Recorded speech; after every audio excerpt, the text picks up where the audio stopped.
Drenge, måske det er en god idé, at vi kører nu.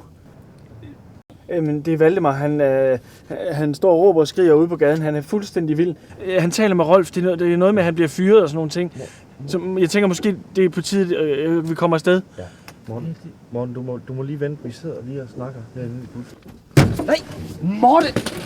Nej. Flyt dig, Morten! I dækning, Morten! Kom, Pelle!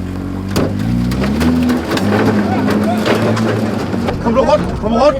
Hvad er det, han kaster med, Johannes? Kom mere rundt! Hvorfor? Jeg kan næsten ikke, den er svær. Morten, har du kuffert? Morten, få kufferten ind!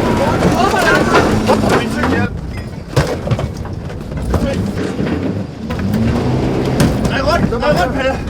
Så bare kør! Morten, få kufferten ind! Kør! Hvad nu? Stop lige! Johannes! Kør!